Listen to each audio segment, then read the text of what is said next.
Does the Nissan 350Z deserve all the hate? I'm going to find out with these. Not a slow car, boys and girls.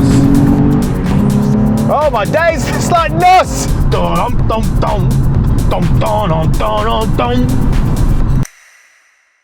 Right, let's have a look at what we got. The first one in the lineup is the standard 350Z GT pack. This one's only got 4,500 miles, so it's pretty much box fresh. I think we're going to drive that first of all to give me a baseline. I've not driven one before, so we'll start off with that one. Next one looks pretty special. Looks like a Need for Speed Underground special edition. It pretty much is. It's a Nismo S-Tune GT. We think it's the only one in the UK. It's a JDM special. Nismo worked their magic on it. They did some engine internals, intake and exhaust camshafts got changed. It's got about 20 horsepower more than standard. So I'm looking forward to driving that. Last but definitely not least, this is the 350Z GTS. It's the only one in existence.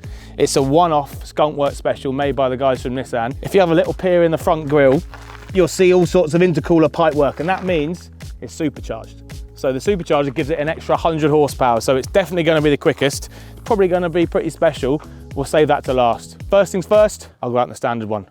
Let's rip.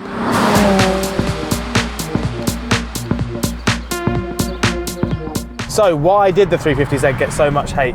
On paper, should have been a winner. 3.5 litre V6, rear wheel drive with a limited slip diff as standard, 6-speed manual gearbox, should have been the recipe for a fun, engaging sports car that ticked all the boxes. I think when it came out, people were a little disappointed in how much it weighed, 1,500 kilos, which at the time, in 2003, was a lot for a two-door sports car. Porsche Boxster was one of its competitors, that weighed a bit less, so it felt like a bit of a heavy car to drive.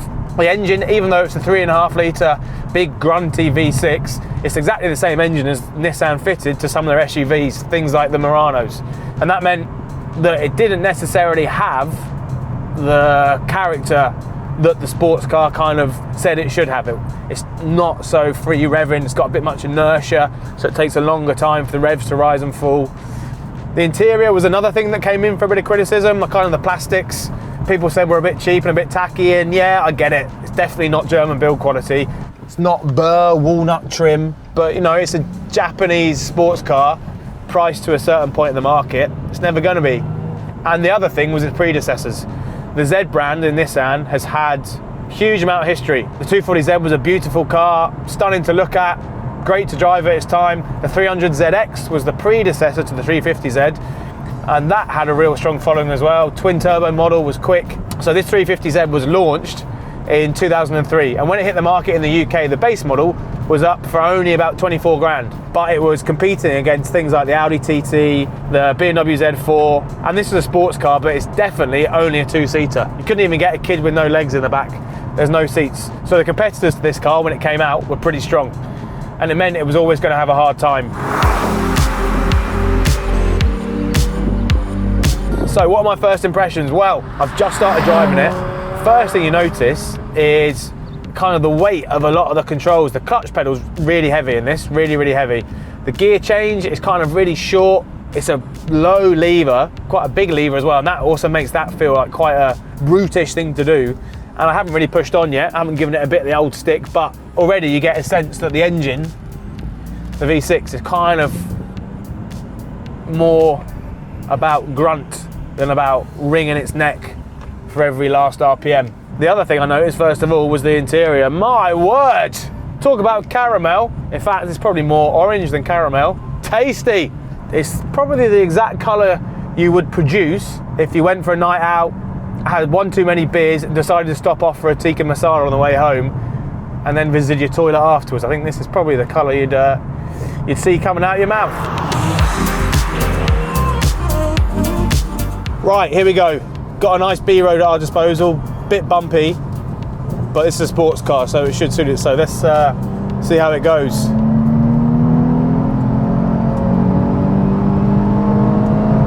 And it goes.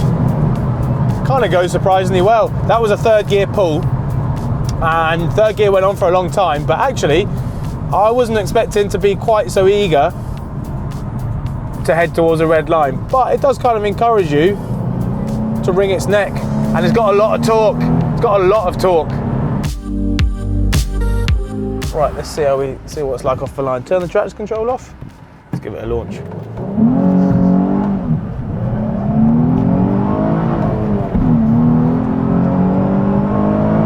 Goes pretty well. You get a little red shift light.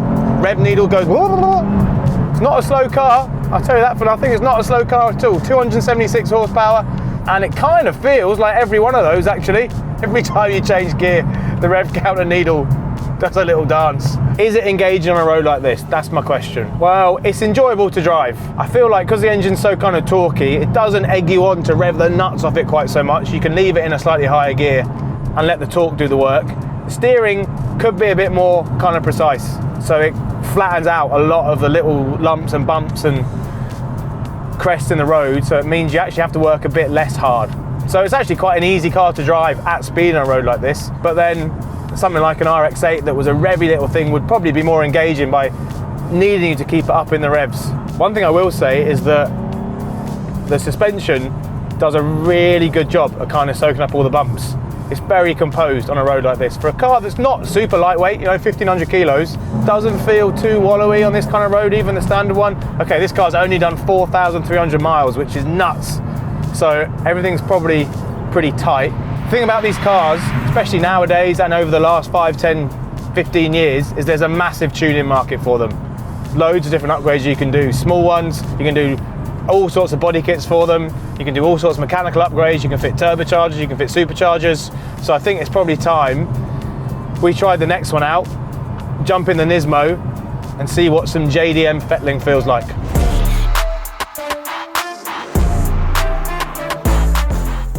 Holy moly, I thought the clutch was heavy in the standard one. Jesus, this would be horrendous in traffic. That clutch is so heavy. So apparently they only made 199 of these in Japan, or they're only supposed to make 199. Not sure if they actually made that many in the end. And I think this is the only one in the UK, and Nissan UK imported it from Japan. So it's a very rare car. I love how it looks on the outside. I absolutely love it. Like, it reminds me so much of Need for Speed Underground, like the body kit, the wheels, the stickers. It just needs a set of neons to finish it off, and it would be peak.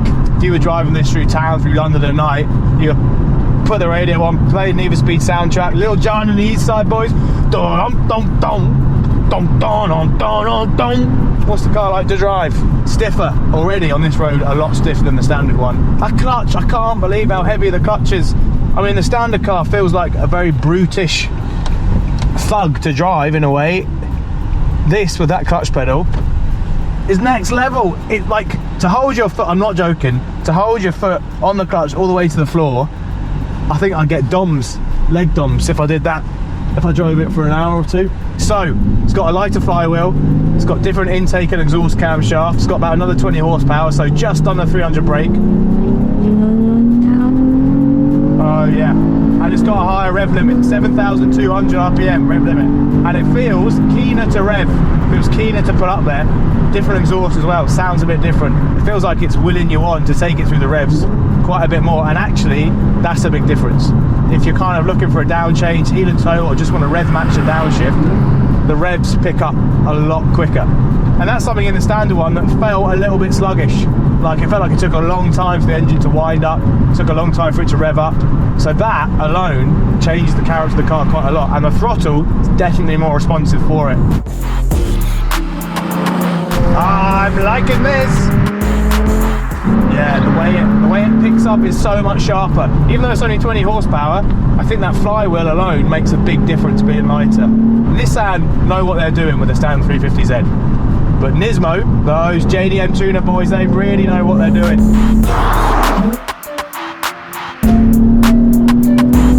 Oh, that is more like it. Oh, what a noise. V6s don't half sound good. It still doesn't feel like a super lightweight, nimble little hot hatch sports car. You can kind of feel the weight of the car. 1,500 kilos, you're not going to get away from that. But it feels a lot more engaging than the standard car. Nismo, top work chaps, as ever, cracking job.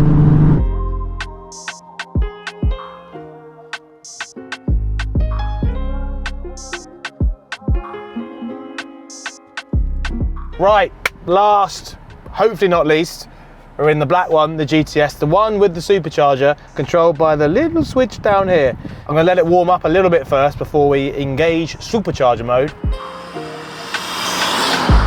So the GTS, this is the only one of these in the world. It was a kind of skunk work special from the boys at Cranfield Nissan. They built it in their evenings, in their days off for the 2006 Goodwood Festival of Speed as a kind of way to show what Nissan could do, what the 350Z could become.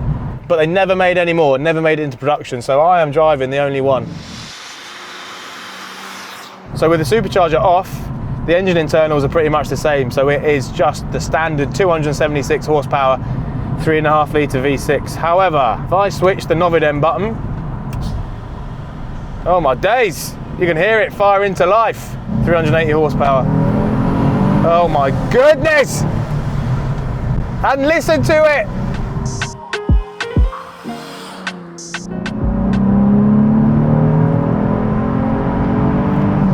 Yeah, it winds up well. The thing with the supercharger kind of power and torque curve is that it's very flat, so you don't get the big sudden shove in the back you get with a turbo, but actually it means that it kind of eggs you on to keep revving it, to keep pulling. It's a centrifugal supercharger, so you don't get the whine that you get out of some other ones, but you still get the whooshes and the hisses. Sound nice. Feels a lot faster than the other two, a lot faster. Does it feel like 380 brake? I don't know if it does, but I think that's kind of the nature of the superchargers. The flatter torque curve, the flatter power delivery doesn't give you the same instant shove in the back you get from a turbo. The other thing they've done chassis-wise, as well as fitting slightly wider wheels and tyres, is fit some Bilstein suspension with some bespoke spring rates, and it definitely feels stiffer than the standard car, a lot stiffer. Compared to the Nismo, maybe even a tiny bit stiffer than that actually. So what happens if you switch the supercharger off, you put your foot down and then you switch it on halfway through, putting your foot down? Sounds like a test that I am very willing to find the answer to. Right, I think we'll get around this corner, floored it, supercharger's off, on. Oh my days, it's like NOS! NOS button!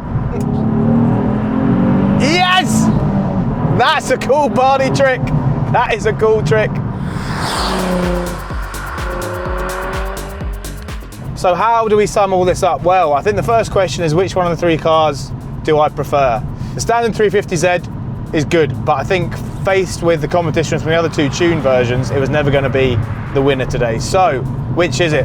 The Nismo or this, the GTS with a supercharger? The GTS, to me, kind of feels like a little bit of a one-trick pony. It doesn't feel quite as sorted on a bumpy B road. Suspension feels a bit stiffer. Its party trick of basically having an awesome NOS button, although it's the supercharger button, is a cool party trick, and it, like, no doubt makes the car a lot faster. It doesn't feel as special, and it doesn't kind of feel as all together as the Nismo. The Nismo is the one I'd pick, hands down. I love the fact it looks ridiculous. I love the fact the rear end of the car was kind of inspired and designed based on the Japanese Nismo 350 race car. I love all that stuff. I love the fact it's got incredible JDM provenance. I love the stupid stickers. I love the massive silver wheels. Inside it feels a lot more special. The exhaust note is better. For me, that's the one I pick, hands down. And I also love that it brings back such strong like Need for Speed Underground vibes. That game was life-changing. But the more important question, does the 350Z in general deserve all the hate that it's kind of had over the years? And having spent a day with them, with the standard one, the two modified versions, I kind of get it. I kind of understand that it's 1,500 kilos, it's not the most engaging car to drive on a B road. The engine as standard, it's a little bit lazy. It feels like a Grand Tourer. It doesn't feel like a sports car, perhaps quite as much as it could do. I think there's two things that are its saving grace. One is what we've seen already. It's how tunable they are. You could fit a supercharger like this one. You could do some NA tuning like the Nismo did. You can fit a turbocharger, loads of kits out there do that. You can basically do whatever you want to 350Zs. You can get huge amounts of power out of them. You can do loads of chassis mods. You can make the body as ridiculous as you want it to be. You can put a stupid exhaust on and piss off all your neighbours, which loads of people do. You can do what you want with them. You can really make them your own. And that, like, the market out there for giving these cars a touch of your own personality is huge. And that's a great thing. The second saving grace, and perhaps the most important one, if you want one now, you can pick one up for 5 or 6 grand. And that means you get a lot of car for your money. Say what you want about the 350Z. The fact is, it's a 3.5 litre, 276 horsepower, V6, rear wheel drive with a limited slip diff, manual gearbox sports car. And cars like this aren't going to be around for a huge amount longer. And to pay that little money and get that much performance in a car with this kind of drivetrain and this layout, I think it's a pretty good buy. So you can say what you want about the 350Z. Haters gonna hate. I'm in a supercharged one. Let's do the party trick. Supercharger off, foot down, supercharger on, in the window, to the wall.